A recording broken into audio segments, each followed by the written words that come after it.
kita berikan penghormatan bagi Tuhan kita, Raja kita, Bapa kita. Haleluya. Hormat bagi Allah Bapa, hormat bagi anaknya, hormat bagi Roh penghibur ketiganya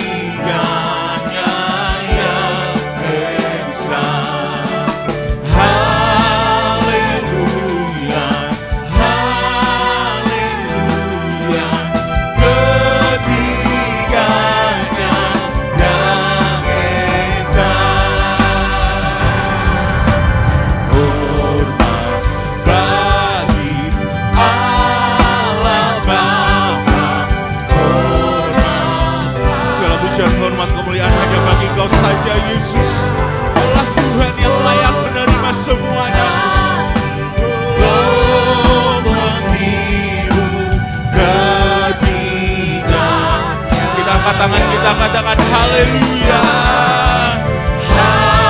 Haleluya, haleluya. Kami bersyukur Bapa, hanya Roh-Mu lah yang membawa menuntun kami pagi ini di tempat ini. Dan sesuatu yang supranatural Tuhan akan nyatakan bagi kami. Dan Tuhan akan membawa kami di tahun 2023 adalah supernatural year, tahun supranatural. Kami tahu Tuhan, kami berjumpa dengan sesuatu yang melampaui yang manusiawi ini. Berbicaralah, perlengkapi kami, persiapkan kami. Demi nama Yesus kami berdoa. Haleluya.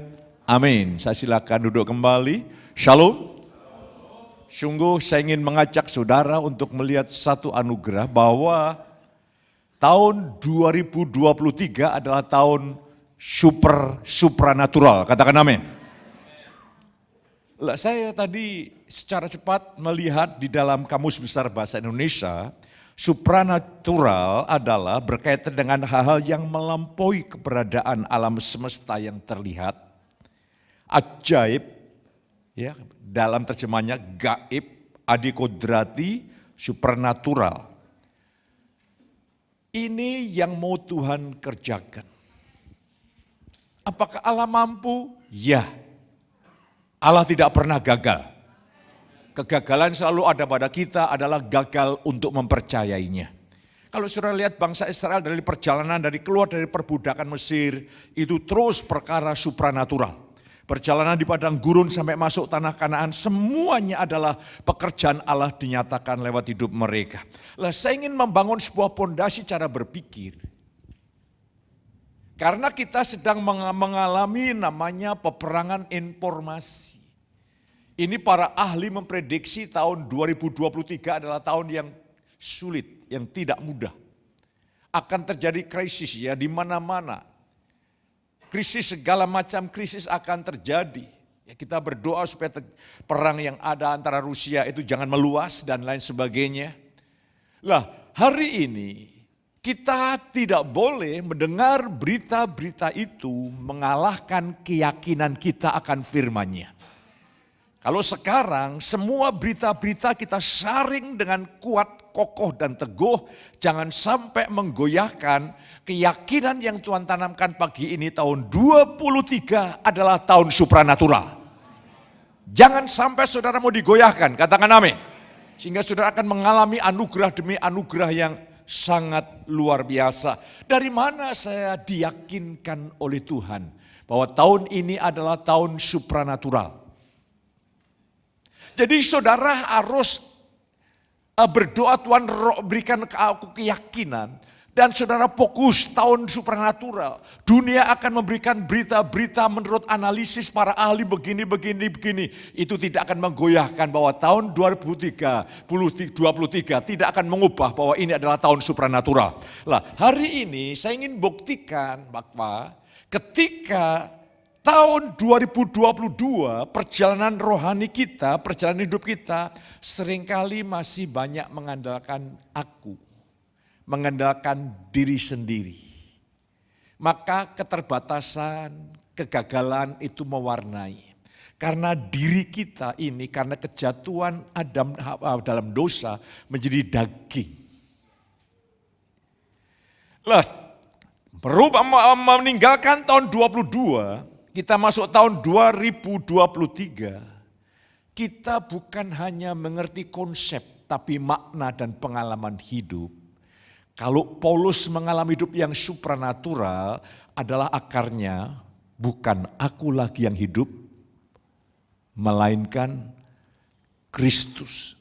Di dalam saudara saya kayak seperti ada dua pribadi, yaitu manusiawi kita dan roh Kristus yang menyatu dengan roh kita. Ini selalu ada peperangan. Antara roh dan daging ada dalam peperangan. Dan iblis menggoda gereja untuk selalu memulai dengan roh dan mengakhiri dalam daging. Tapi kalau kita hidup di dalam roh, kita tidak akan mengikuti keinginan daging. Kita tidak didikte hidup kita oleh informasi panca indera. Saudara hanya dibawa untuk percaya firman.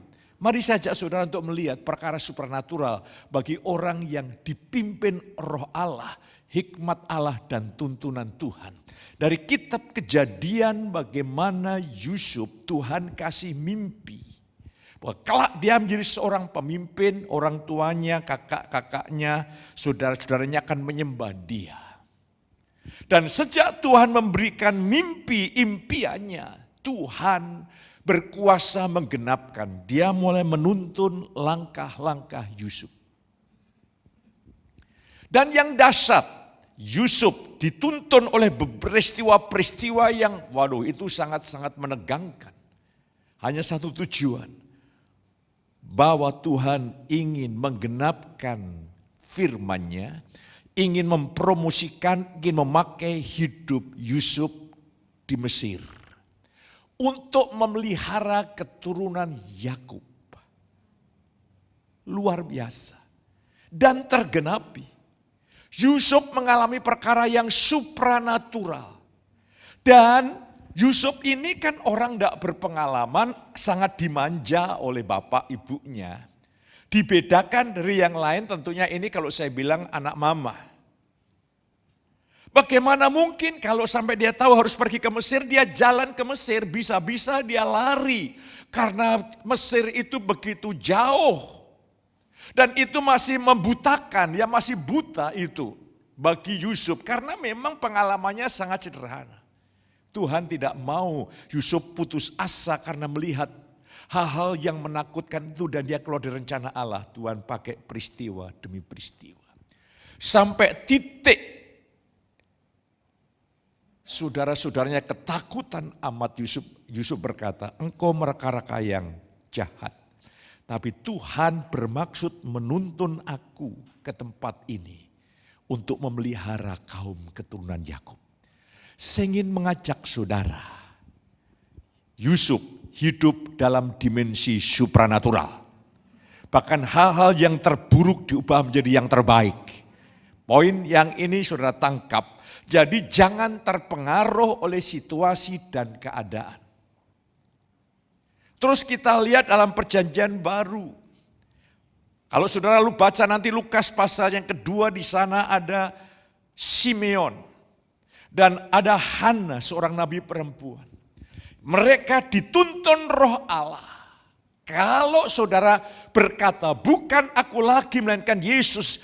Ini bukan mengerti secara konsep tapi makna, mengalami real. Maka saudara sedang dipimpin oleh hikmat tertinggi dan kuasa tertinggi. Maka Simeon dan Hana bukan kebetulan.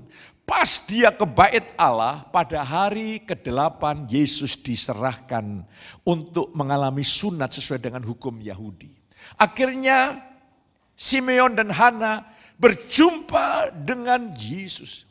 Langsung Hana dan Simeon memberitakan siapa bayi itu.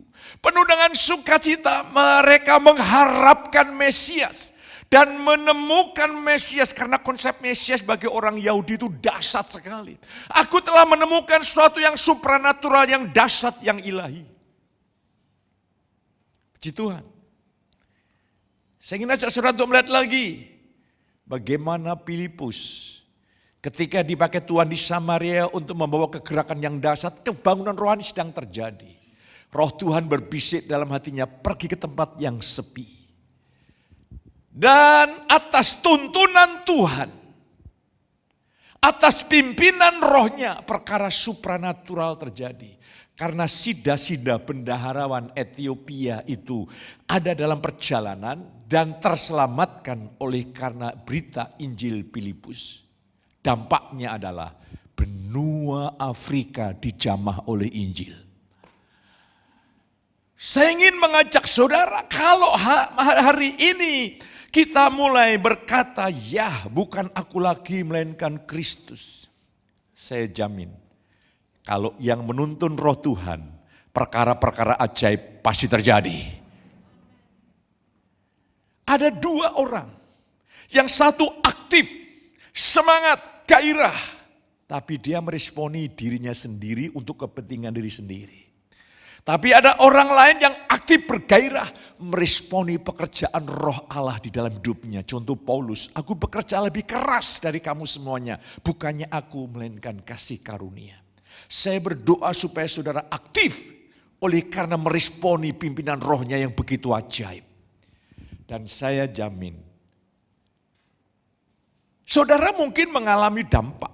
Nanti saya ingin ajak Alkitab juga melihat, ketika dunia krisis, anak Tuhan mengalami dampak juga. Tetapi ada anugerah yang istimewa. Ya. Coba bayangkan kalau sampai terjadi krisis ketenaga kerja. Dan di mana-mana perusahaan PHK. Wah itu kan bahaya sekali. Kejahatan paling tidak akan bertambah-tambah. Tapi mari hari ini kita akan lihat, kita lihat slide kita. Panggilan untuk bermurah hati. Saya ingin ajak pada pagi hari ini pagi yang istimewa. Bagaimana Tuhan memanggil saudara untuk bermurah hati. Iya, kita lihat, kita baca 2 Korintus pasal 9. Kita akan lihat satu anugerah 2 Korintus pasal 9 ayat yang ke-6. Iya. Saya ingin baca sepenuhnya supaya saudara bisa melihat anugerah Tuhan. Di dalam 2 Korintus 9 ayat yang ke-6 berkata seperti ini. Camkanlah ini, orang yang menabur sedikit akan menuai sedikit juga. Dan orang yang menabur banyak akan menuai banyak juga. Hendaklah masing-masing memberikan menurut kerelaan hatinya, jangan dengan sedih hati atau karena paksaan, sebab Allah mengasihi orang yang memberi dengan sukacita. Dan Allah sanggup melimpahkan segala kasih karunia-Nya kepada kamu, supaya kamu senantiasa berkecukupan di dalam segala sesuatu, dan malah berkelebihan di dalam berbagai kebajikan. Seperti yang tertulis, ia membagi-bagikan, ia memberi kepada orang miskin, kebenarannya tetap untuk selama-lamanya. Ia yang menyediakan benih bagi penabur dan roti untuk dimakan, ia juga yang akan menyediakan benih bagi kamu dan melipat kali gandakannya dan menumbuhkan buah-buah kebenaranmu. Kamu akan diperkaya dalam segala macam kemurahan hati yang membangkitkan syukur kepada Allah oleh karena kami. Saya ingin mengajak saudara untuk melihat satu anugerah yang luar biasa. Dikatakan ya, Allah adalah Allah pemberi yang agung. Jadi Allah itu punya karakter pemberi. Sifat Allah adalah karena begitu besar kasih Allah ke dunia ini, ia mengaruniakan. Allah punya kesukaan mengaruniakan. Memberi, katakan amin.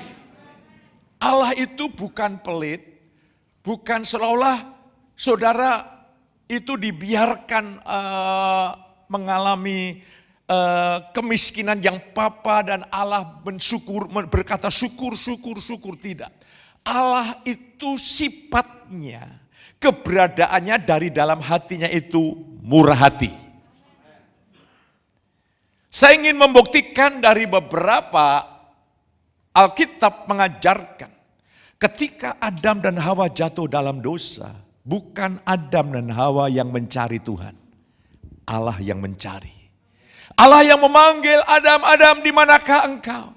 Sebuah panggilan yang mungkin saudara hanya melihat kata-kata. Itu perasaan emosi Tuhan antara satu mengalami hambatan dengan orang yang saya dikasihi. Allah juga sangat tercengang mengapa Adam dan Hawa yang tadinya menikmati persekutuan menjadi ketakutan. Dan itu ada ke dalam kecamau hati Tuhan. Adam, di manakah engkau? Satu kesimpulan, Allah itu bermurah hati. Bukan kalau Tuhan yang mengejar saudara, saudara saya ini bisa hilang saudara. Coba berapa banyak kita mencoba untuk menjauh, Tuhan penuh dengan rahmat. Berbagai macam cara dia membuka, menyadarkan, memakai peristiwa. Akhirnya kita kembali kepada dia. Allah itu murah hati, katakan amin. Saudara siap dituntun roh? Amin. Dituntun roh, saudara akan mengalami perkara supranatural. Saat mundur sedikit. Tapi dituntun oleh roh juga masuk dalam masa ujian. Supaya iman saudara makin kokoh tangguh. Tanpa ujian iman kita tidak teruji. Matius 4, Yesus dipimpin roh Allah untuk menghadapi pencobaan-pencobaan. Ada saatnya ujian iman itu kita alami. Bayangkan, saya tadi waktu saya menyembah Tuhan ada gambaran. Iblis berkata, buat roti, batu jadi roti. Saudara tahu, Yesus bisa melakukan. Mengapa Yesus tidak melakukan? Jelas, itu perintah iblis. Tapi yang kedua, kalau iblis itu memerintah, waktu saya mendapatkan tadi, iblis selalu membangkitkan keinginan dan kebutuhan. Keinginan dan kebutuhan Yesus itu puasa lapar. Lah kalau lapar disodori untuk membuat itu kan, wah ini solusi. Ini luar biasa, ini berkat. Tidak selamanya berkat adalah berkat. Dan saudaraku, akhirnya iblis berkata, coba kamu buat roti ini, batu ini jadi roti. Yesus menolak.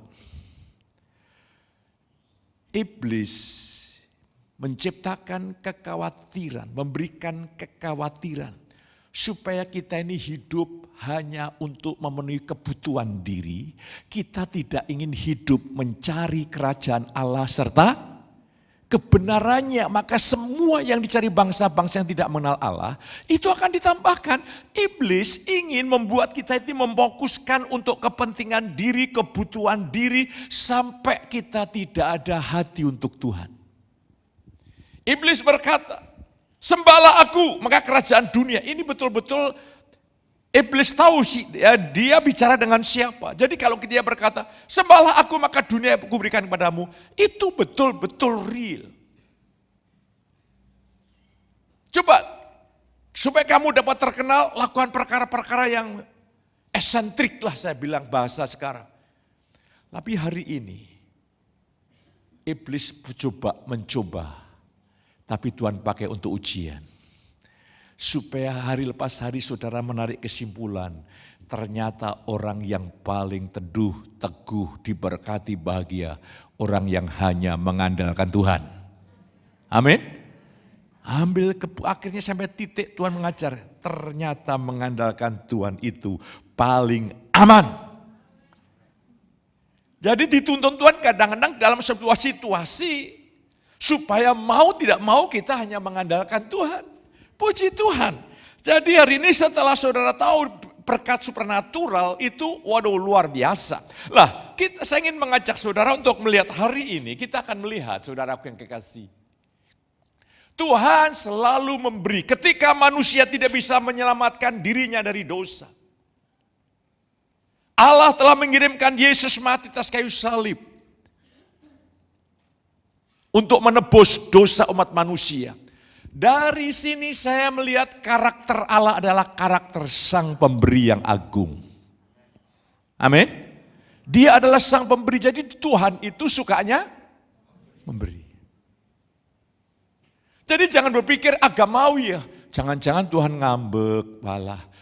Tuhan tidak pernah ngambek. Yang suka ngambek itu bukan Tuhan, hamba.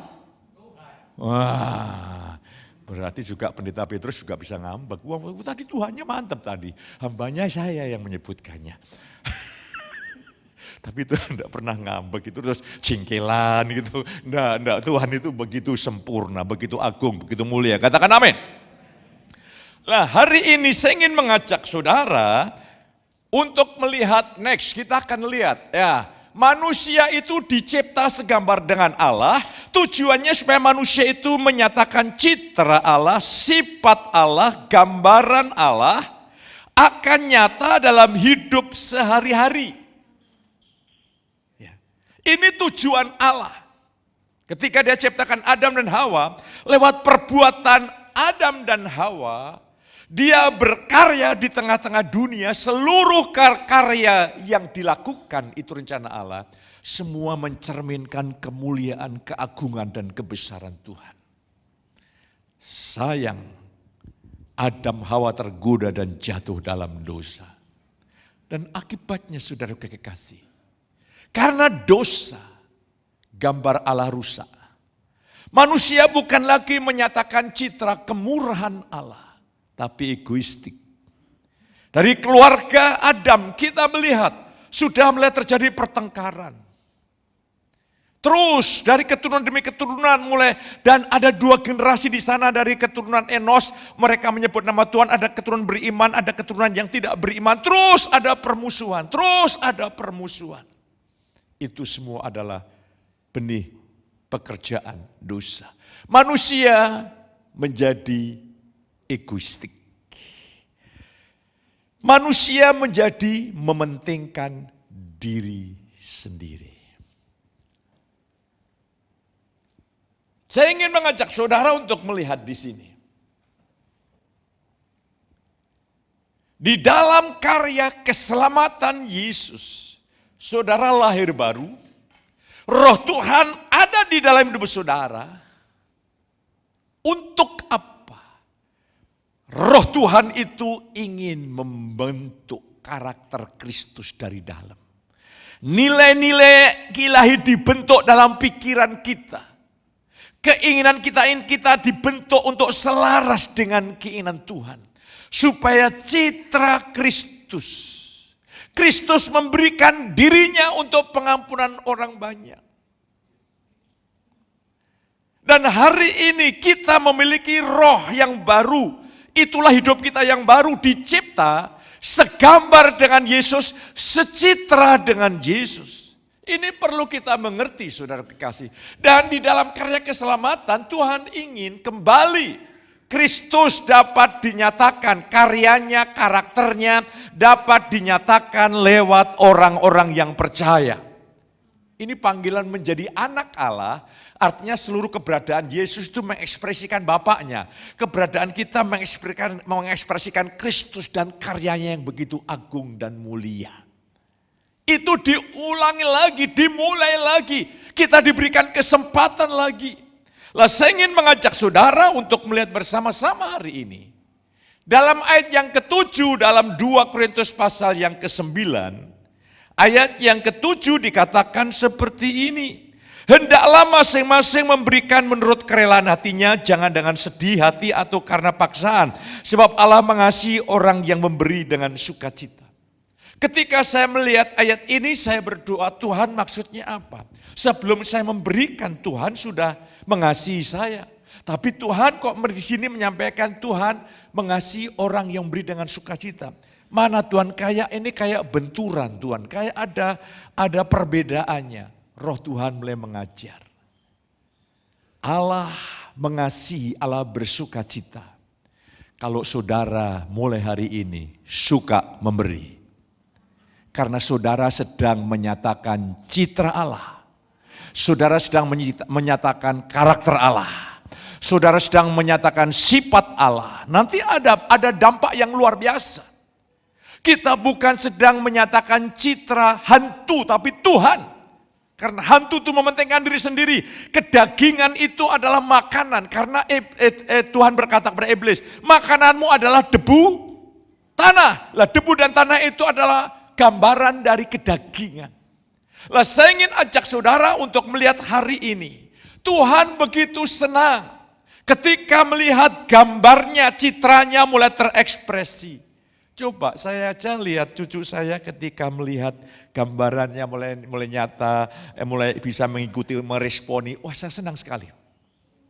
Saudara melihat anak-anak saudara, wah ini hidungnya mirip ibunya, tapi mulutnya mirip bapaknya. Tidak tahu perpaduan begitu, saudara kekasih. Ya. Saya punya 2 anak ini, Dani sama Inai ini, kalau tidur saja, Ina ikut mamanya. Tidak tahu yang ngajarin siapa. Pokoknya begitu di atas ranjang, tutup mata ditutup. Kalau saya sama Danis mirip, kalau mau tidur tuh mata ke kanan, ke kiri, tertidur. Loh kok ya isa-usone gitu. Itulah like father like son itu ya begitu tuh harusnya normalnya. Lah saya ingin mengajak saudara ketika Bapak melihat, anakku mulai menyatakan gambaranku, citraku, Bapak bersuka cita. Mari hari ini kita mulai menunjukkan pertumbuhan rohani, kita mulai menunjukkan citra Allah. Nanti ada berkat-berkat istimewa yang saya mau bagikan. Ada perkara supranatural di dalamnya yang kita berikan. Yang saya sampaikan oleh firman Allah. Mari saya ingin ajak saudara untuk melihat di sini. Saya ingin Tuhan kaget melihat, aduh, anakku sudah mulai menyatakan gambaranku ada pada anak ini. Oh, citraku mulai, sifatku mulai muncul lewat ini. Itu Bapak senang sekali saudara. Lah bagaimana caranya Tuhan nanti akan mengajar kepada kita next. Kita akan lihat. Iya. Paulus mendorong jemaat Korintus dan setiap kita untuk bermurah hati dalam memberi. Saya ingin baca ayat yang kelima 2 Korintus 8. Paulus berkata begini. Supaya saudara bisa memahaminya. Saya ingin baca ayat yang kelima. Sebab itu aku merasa perlu mendorong saudara-saudara itu untuk berangkat mendahului aku, supaya mereka lebih dahulu mengurus pemberian yang telah kamu janjikan sebelumnya, agar nanti tersedia sebagai bukti kemurahan hati kamu dan bukan sebagai pemberian yang dipaksakan. Jadi Paulus mendorong jemaat di Korintus dan kita untuk suka memberi, untuk bermurah hati dalam memberi. Mengingat ayat yang ke-6, Paulus sedang menyampaikan sebuah gambaran metafora hukum pertanian. Menabur sedikit, menuai sedikit, menabur banyak, menuai banyak. Ini logika, ini logis, masuk akal saudara kekasih. Tanahnya luas, sawahnya luas, ditabur banyak, ya nuainya padinya cukup banyak, itu sesuatu yang normal, kita bisa pahami. Tapi hari ini ada sebuah pelajaran yang luar biasa saudaraku. Makna tabur tuai itu perlu kita pahami bersama. Kita hanya bisa menuai kalau kita menabur. Ini prinsip. Lah mari hukum tabur tuai ini Paulus mengajarkan ada prinsip mana. Yang pertama adalah ketika umat Tuhan memberi dengan sukacita dan bukan dengan sedih dan terpaksa, maka Allah akan melipat gandakan benih untuk ditabur sehingga mereka diperkaya untuk dapat menabur lebih lagi. Jadi ada 2 dampak, ada 2 berkat. Ketika saudara menabur,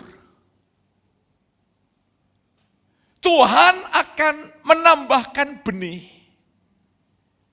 Bukan untuk kepuasan diri, kebanggaan diri. Karena kepentingan diri sudah diselesaikan di atas kayu salib. Tetapi supaya saudara saya dengan benih yang ditambahkan itu, saudara bisa menabur, saudara bisa menabur, saudara bisa menabur, saudara bisa menabur tanpa sadar karakter Bapak mulai terbangun menjadi gaya hidup kita, menjadi orang yang suka menabur. Ini penting saudara kekasih. Sehingga tujuannya apa menabur itu? Supaya banyak orang yang terberkati lewat hidup kita, pelayanan kita, oleh taburan kita. Mereka pun akan memuliakan Tuhan. Mereka akan berkata, Allah baik, Allah luar biasa, Allah ajaib, lewat kamu, lewat kamu, lewat kamu.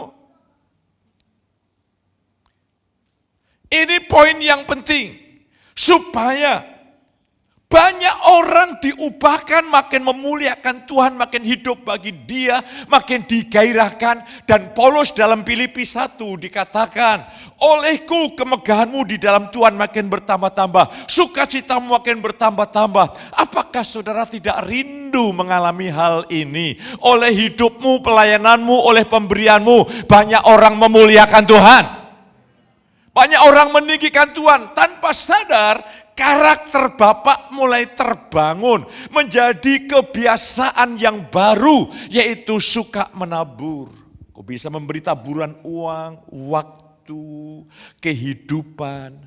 Jadi saya makin bersyukur ya kalau Mbak Yun ngasih kabar, Pak, Om ada jemaat yang sakit. Saya sesegera mungkin akan datang. Saya tahu kemurahan Tuhan makin bekerja. Saya rindu mereka juga mengalami anugerah demi anugerah. Itu bukan saya paksakan karena saya pendeta. Tapi ada satu anugerah yang bekerja dengan begitu kuat. Tentunya apa yang saya lakukan punya dampak. Orang yang sakit disembuhkan, dikuatkan, dipulihkan, diberikan kesempatan. Tapi saya juga rindu. Yang mendampingi saya istri saya yang mendampingi Mbak Yun juga terbangun. Oh iya ya. Ternyata kalau kemuliaan Tuhan dinyatakan, karakter Bapak dinyatakan itu luar biasa. Apalagi kalau saya melihat orang sudah mulai di ICU begitu, saya bilang hidup ini tidak ada artinya. Hidup ini tidak ada artinya saudara kekasih. Tetapi hidup ini bermakna kalau engkau hidup melayani Dia. Ini poin yang penting. Jadi ketika saudara menabur sedikit, menuai sedikit, menabur banyak, menuai banyak. Ketika saudara menabur banyak dengan sukacita, dengan sukarela, maka Tuhan akan berikan benih lagi. Benih lagi untuk apa? Ditabur lagi. Ditabur lagi sehingga banyak orang diberkati Tuhan. Gandum itu kalau tidak mati, tidak ditabur ke tanah, akan tetap satu. Kekayaan yang kau nikmati, hanya nikmati diri sendiri, hanya untuk satu orang. Tapi ketika kau menabur, banyak orang memuliakan Tuhan. Banyak orang terberkati, terinspirasi. Inilah jemaat. Makanya saya bersyukur Tuhan, jamaah istri saya mulai ada gerakan yaitu peduli kasih. Ya, saya juga ikut membagikan, saya melihat mereka di tengah jalan, waktu hujan-hujan saya berikan kepada mereka. Saya bisa, rasa-rasanya itu ketika melihat orang menderita, Tuhan bangkitkan apa? Roh belas kasih. Saya melihat, berkemurahan, luar biasa, ini berkat yang luar biasa. Jadi mari dengan saudara menabur, Tuhan akan tambahkan. Tapi percayalah, kepentingan diri kita sudah selesai di atas kayu salib. Bukan tujuannya itu hikmat dunia. Kita, kalau aku menabur menuai, aku tambah ini. Nanti akhirnya orang makin mengagumi saya, orang makin menghormati. Itu salah besar. Tapi biarlah banyak orang makin kagum akan Dia. Makin memuliakan Dia yang luar biasa.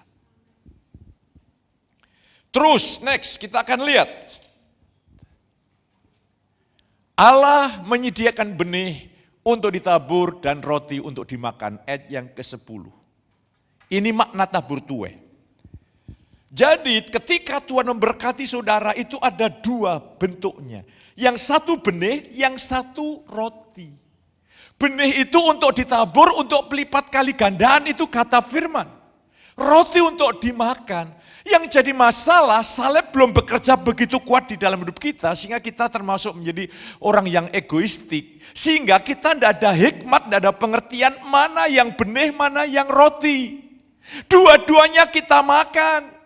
Lah kalau benih kita makan, roti kita makan, akibatnya apa saudaraku? Banyak penyakitan.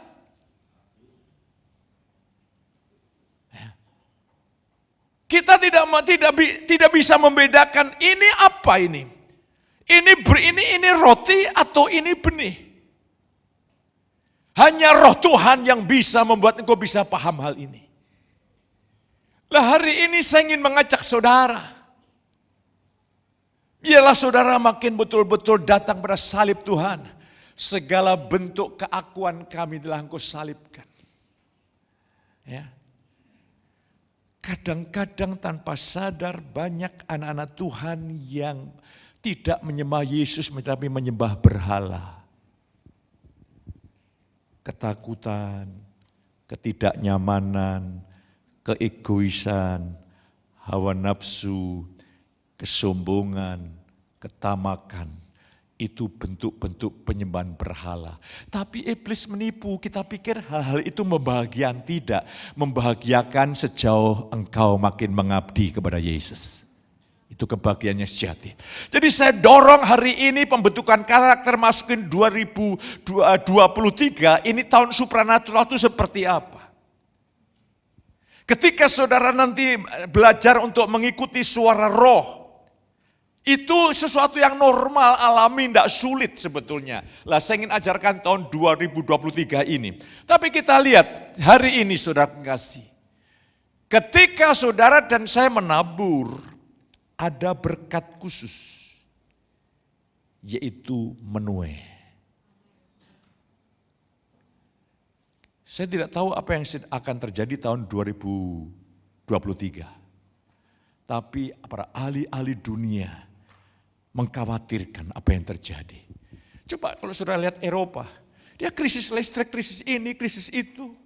Waduh, betul-betul maaf ya, di internet itu banyak orang yang, untuk makan harus melacurkan diri. Itu di negara-negara yang besar.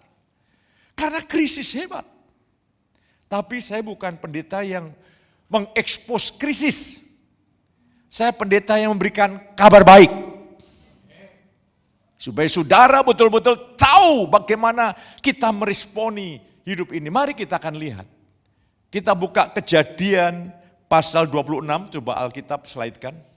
Saya ingin mengajak sebuah proses yang betul-betul terjadi, krisis waktu itu melanda di sebuah negeri. Iya. Maka timbullah apa? Kelaparan di negeri itu di negeri Filistin.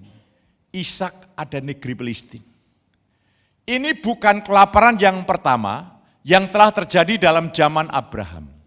Sebab itu Ishak pergi ke Gerar kepada Abimelek, raja orang Filistin. Ya, 2.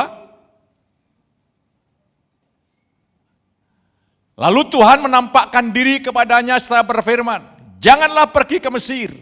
Diamlah di negeri yang akan kukatakan kepadamu. Ayat 3. Tinggallah di negeri ini sebagai orang asing, maka aku akan menyertai engkau dan memberkati engkau, sebab kepadamu dan kepada keturunanmu akan kuberikan seluruh negeri ini, dan aku akan menepati sumpah yang telah kuikrarkan kepada Abraham ayahmu. Oke. Ayat 1 sampai yang ketiga terjadi masa krisis yang hebat, kelaparan yang hebat di negeri Filistin, di mana Ishak ada di sana sebagai orang yang dituntun oleh Tuhan. Dan dampak krisis yang dialami di negeri Filistin ini Ishak juga mengalami. Buktinya Ishak tergoda untuk pergi ke Mesir.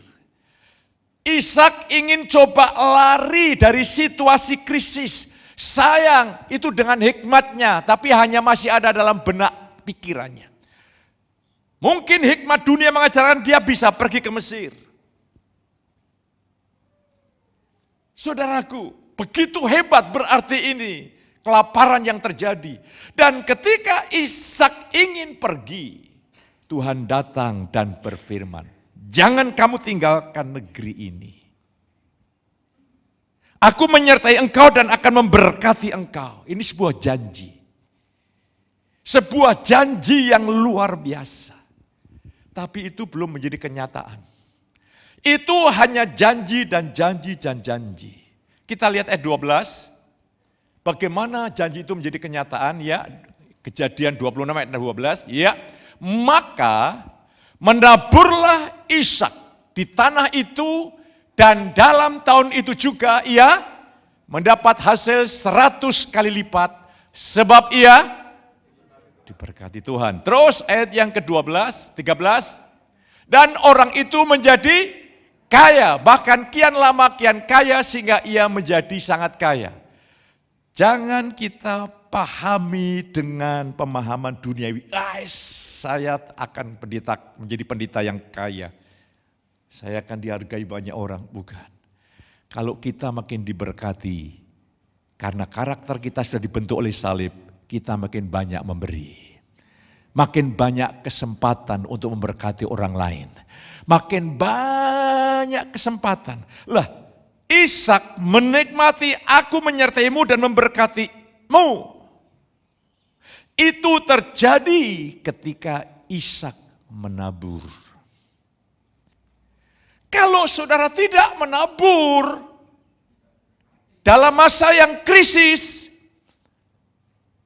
apa yang dapat saudara tuai? Ini sebuah tantangan bagi kita semua.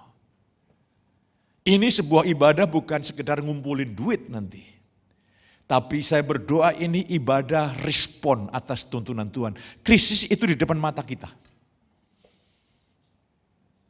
Kita akan mengalami dampak. Ya. Sekarang bisnis mobil saja, itu juga yang dulu mobil sangat didamba-dambakan, sekarang tidak karena harga BBM. Jadi semua pada goncang. Semua pada goncang. Tetapi hari ini, jadilah orang yang peka, yang bertumbuh dewasa. Engkau tahu mana roti yang kau nikmati, mana benih yang perlu saudara tabur. Dan ketika kau menabur, Tuhan akan melipat kali gandakan supaya karaktermu yang suka memberi bertumbuh bertambah-tambah. Tapi saudara menuai pada saat krisis. Betul-betul kalau ini krisis yang ada di Filistin ini tidak hebat, Ishak tidak akan pengen pergi lari ke Mesir. Itu begitu hebat, mencekam, menakutkan. Saudara di sini mah tenang-tenang, saudara lihat di Eropa. Orang ketakutan hebat. Orang ketakutan hebat. Ya. Ini belum lagi ini Rusia mulai mempersiapkan nuklir ya, antar benua. Waduh, ini menambah ketegangan, menambah ketidakamanan, menambah ketidakpastian.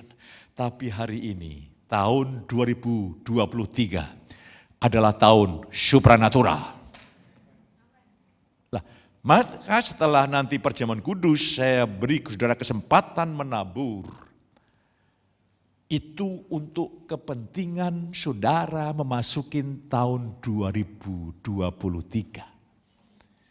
Nah, efek sampingnya, side efeknya adalah ya berkat ini nanti dikelola untuk pekerjaan Tuhan. Bukan berkat ini saya sembunyikan untuk diri, bukan. Saya pun bilang sama istri saya, kamu harus ambil bagian sekian untuk menabur.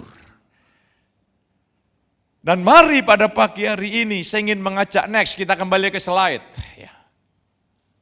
Iya. Ketika anak-anak Tuhan memberi dengan sukacita, maka Allah akan melimpahkan anugerahnya.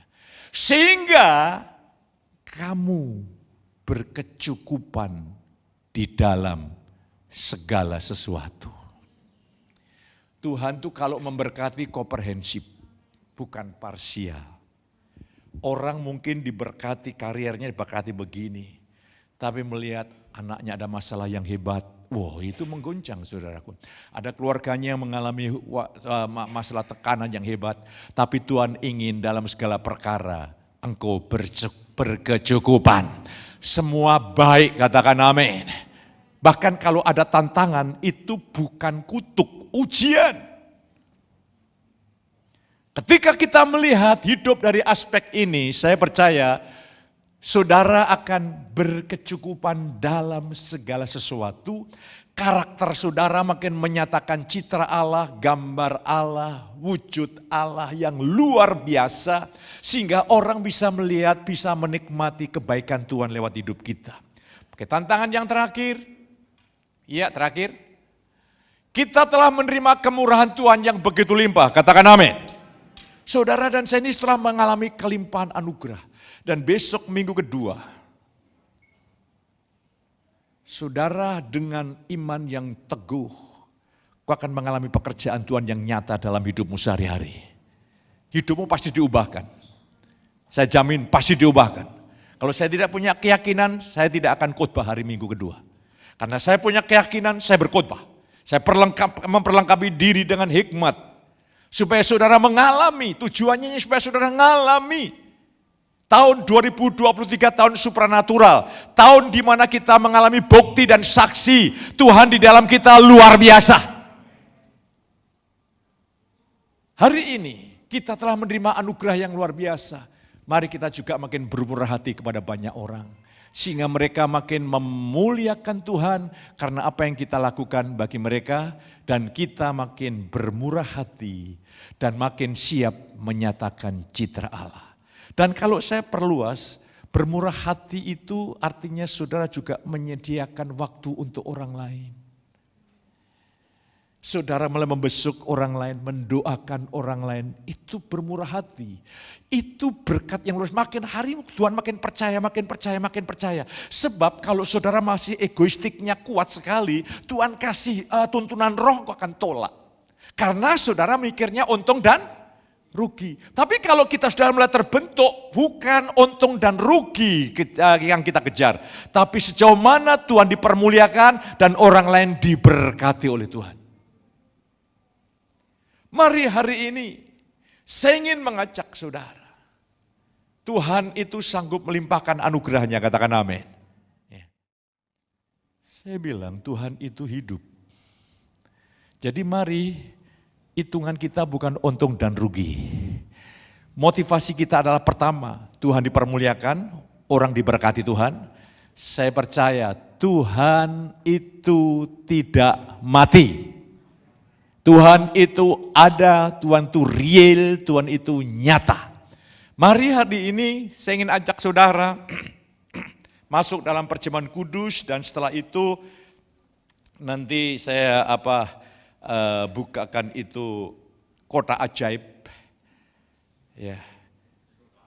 Ya, ini bukan kotak supranatural. Saya khawatir setelah dipakai untuk persembahan nanti untuk rebutan. Wah, ini kalau ada kotak ini nanti berasnya akan tambah itu magic, saudaraku. Mari kita bersyukur, pemain musik untuk menyiapkan diri, kita akan masuk dalam perjamuan kudus. Mari kita sama-sama bangkit berdiri. Kita bertindak dengan iman pada pagi hari ini.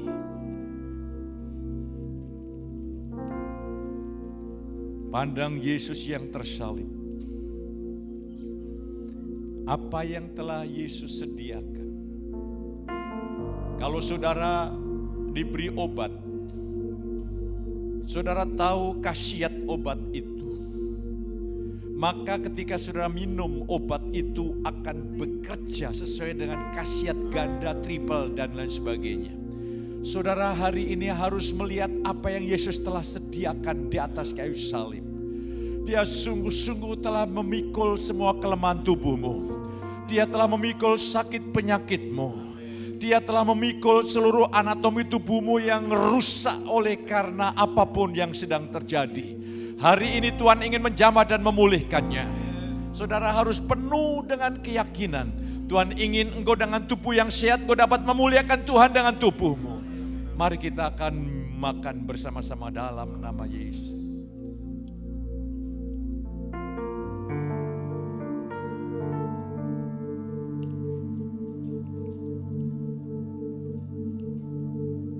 kita akan angkat cawan. Dia berkata, sudah selesai. Sungguh-sungguh Tuhan telah menebus kita. Saudara bukan budak dari apapun dan siapapun. Engkau adalah hamba Allah. Engkau adalah hamba kebenaran. Engkau hamba yang beroleh kemurahan, kebaikan dan kebajikan Tuhan. Mari kita akan minum dalam nama Yesus. Tuhan anugerah Tuhan, Tuhan menolong. Mari kita bersyukur. Kami bersyukur Tuhan. Pandangan kami, fokus pikiran kami yang satu perkara. 23 kami songsong tahun supranatural. Kami dipimpin Tuhan, dibimbing, dilindungi, diberkati Tuhan. Kami menikmati Tuhan prinsip tabur tuai. Kami menikmati langkah-langkah kami hari lepas hari. Dipimpin oleh Roh Tuhan. Dipimpin ketemu orang yang tepat pada saat yang tepat. Itulah berkat yang luar biasa Bapa. Terima kasih kalau sebentar kami mau tinggalkan tempat ini. Biarlah saudara-saudara kasih angkat tangan saudara.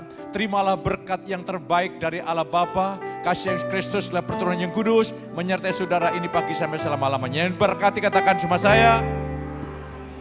Karena kasih-Mu yang selama